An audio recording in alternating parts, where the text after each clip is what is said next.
নমস্কার। তো আজকে আমি মাটন রান্না করব। তো মাটন নিয়ে নিয়েছি এখানে, আর তার সাথে আমি ছোলার ডাল দিয়ে রান্না করব। এটা আমি ভিজিয়ে রেখেছিলাম, এখন জল ঝরিয়ে নিয়েছি। তো আসুন দেখি কিভাবে বানাই। তো আমার তেল গরম হয়ে গেছে, আমি একটা গোটা গরম মশলা তেলের মধ্যে দিয়ে দিলাম, একটু তেজপাতা দিয়ে দিলাম পেঁয়াজ,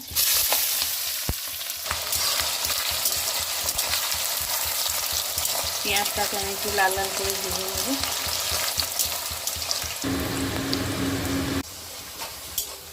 পুরো আমি পেঁয়াজটা লাল লাল করে ভেজে নিয়েছি। আমি এখন দেবো আদা রসুন,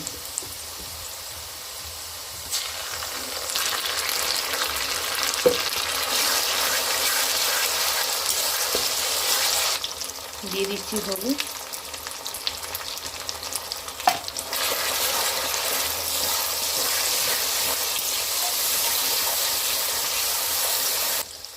দিচ্ছি 1 চামচ লঙ্কা গুঁড়ো,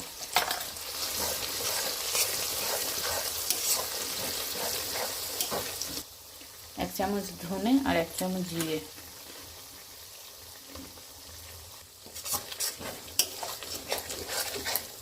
একটু জল দিয়ে আমি ভালো করে মশলাটাকে কষে নেব।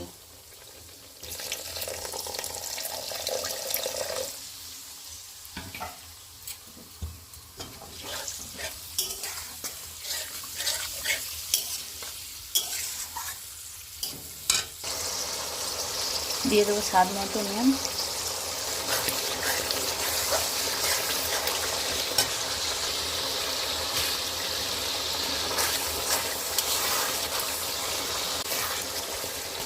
তো আমি চর্বি 3 পিসের মধ্যে একটু দিয়ে দিয়েছি। এখন মশলাটাকে কষা আমার হয়ে এসছে। আমি এখন এর মধ্যে মাংসটা দিয়ে দেবো।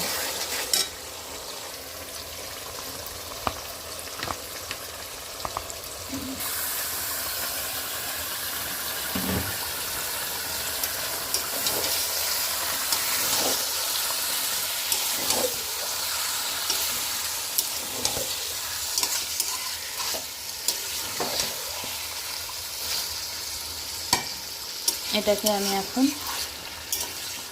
চাপা দিয়ে 10 মিনিট মতো চাপা দেওয়া থাকবে, আস্তে আস্তে এটা হবে।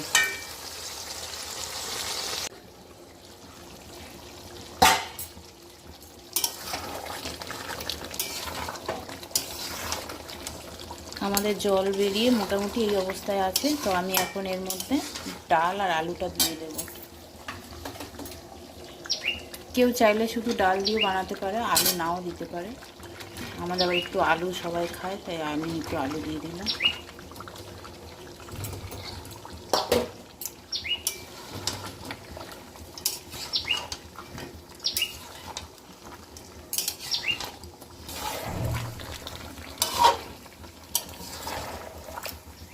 এটা আমি আবার একটু কাঁচা লঙ্কা, দুটো টমেটো দিয়ে চাপা দিয়ে দিলাম 10 মিনিটের জন্য। আবার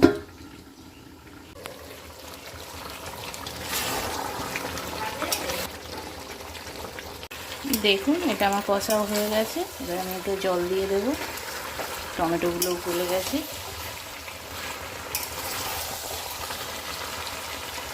তেলের উপরেও এসে গেছে। এবার আমি এটা এখন জল দিয়ে দেবো। আপনারাও একবার বানিয়ে খেয়ে দেখবেন।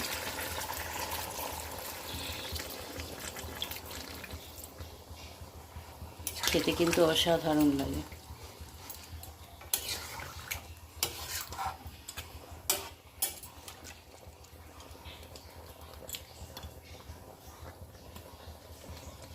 এতটাই জল দিয়েছি, যেহেতু এটা গায়ে গায়ে হবে, খুব থাকবে না।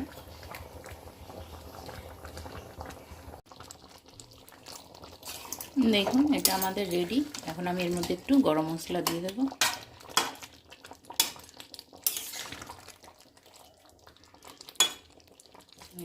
ডালও সিদ্ধ হয়ে গেছে।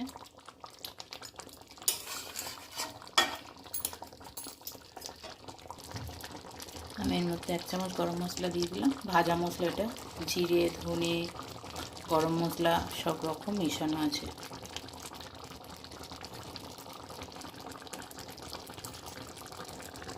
এটা আমাদের রেডি। মাটন দিয়ে চানা ডাল।